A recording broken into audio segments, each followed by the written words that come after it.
Hi, this is Scott Garibay, and today we're going to talk specifically about we're going to talk specifically about Dungeons and Dragons 5th edition and the generational pop that it has coming. So Dungeons and Dragons is it's just such an incredible game. It's coming up on 5 decades, and we are definitely in the position where there's a major generational hop. Steve Perrin is classic Dungeons and Dragons artist. He just died, right?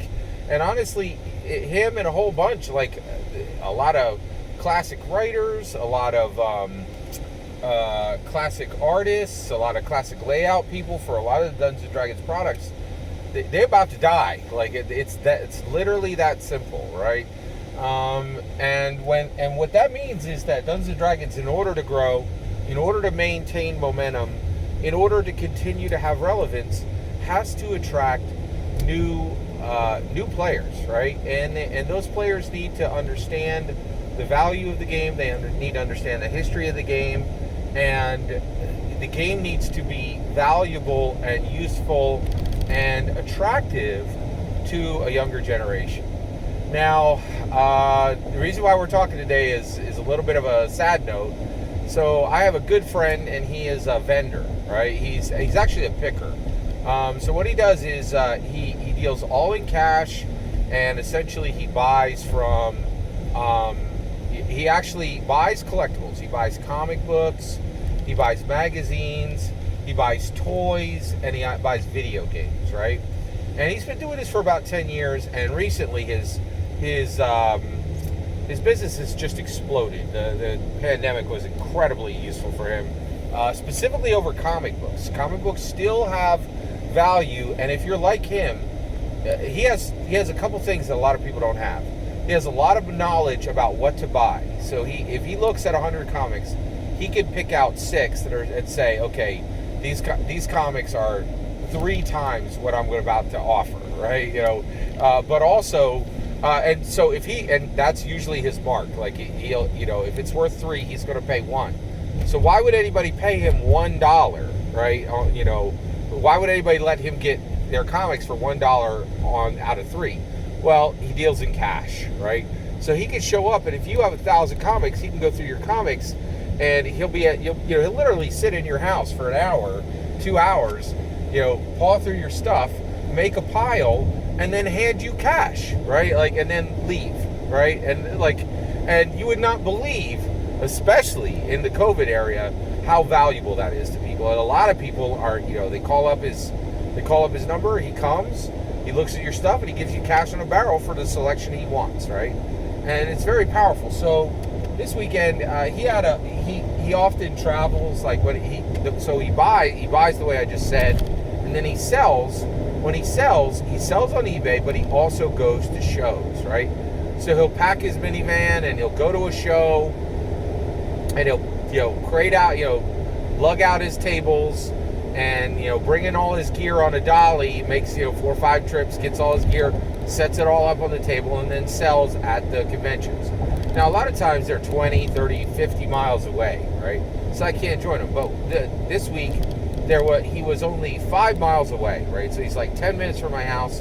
It's a Sunday, and he says, hey, come on out, man. I'm at a local comic book convention, right? And I'm selling my wares. And I'm like, yeah, I'll be there, man. So I go up, but instead of just going by myself, I took my whole family, right? So I have my working age son, he's about 25 years old. He's there with me, and then I have a 9th grader and I have a 12th grader, right? 12th grade daughter, 9th grade son, right?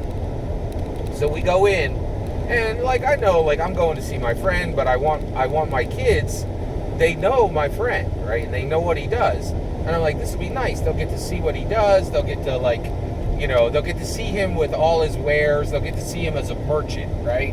Just like in Dungeons and Dragons, the merchant with all his wares out, merchanting, right? So I'm like, this would be good for my kids to see commerce in action, right? So we all go in and we say hi to my friend, and we exchange pleasantries. And I turn to my kids, I'm like, $20, right? Anything you want in here, you got a limit of $20. You can buy as many comics as you want. You buy some Funko Pops.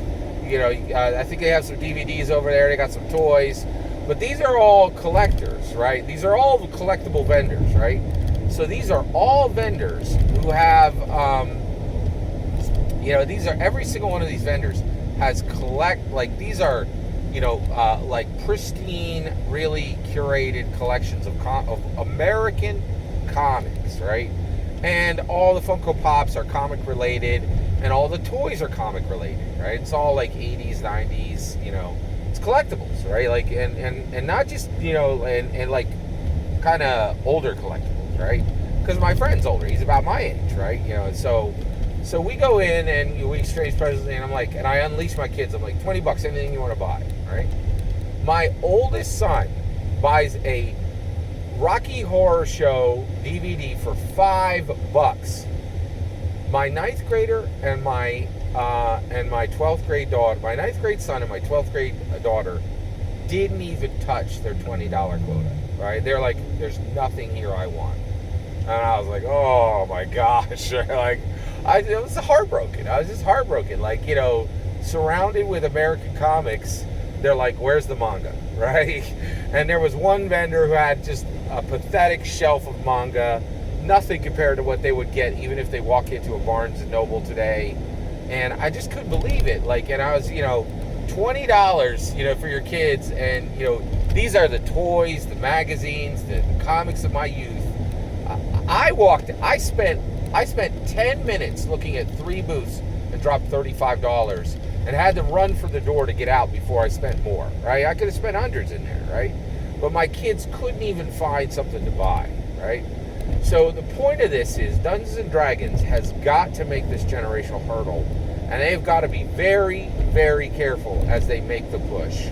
It's going to be very challenging, and it's going to be dangerous, and it's going to be to make this generational push. And the reason why is, in order to make the game accessible and attractive to younger viewers, we've got to be open. We have to listen, right, as a community, right?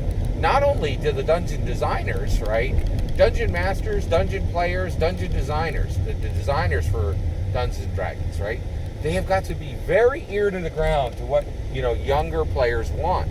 And if we just kind of like cordon off and go, we don't really care what younger viewers want, and we don't change the game to make the game attractive to them, it's going to be very hard to make this generational hop. And I'll tell you right now, American comic books are in a lot of trouble, right?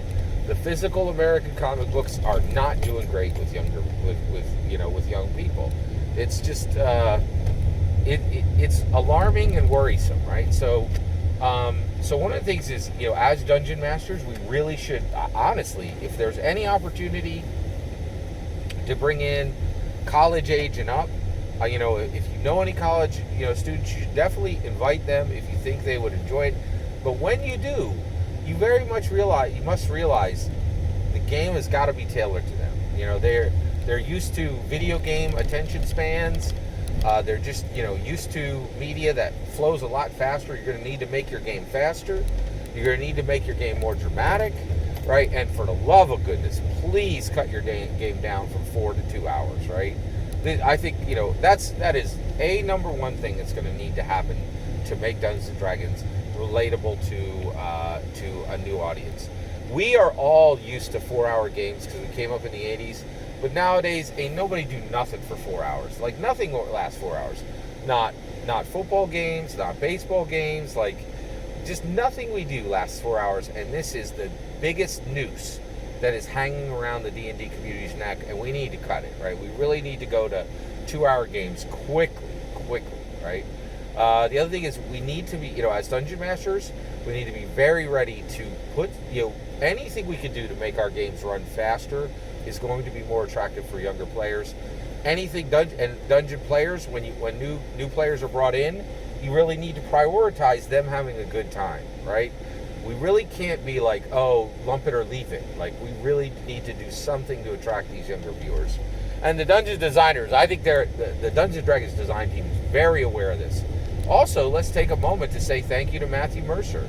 More than anyone, Matthew Mercer has done a better job of showing this game to millennials and attracting millennials to the game, and maybe even a few Gen Zs, right?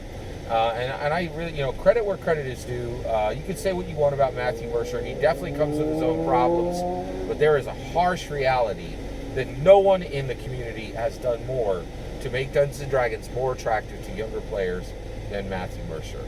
All that's my opinion. I'd love to hear your thoughts. Let me know in the comments below. Please consider liking, subscribing, and have a wonderful millennium.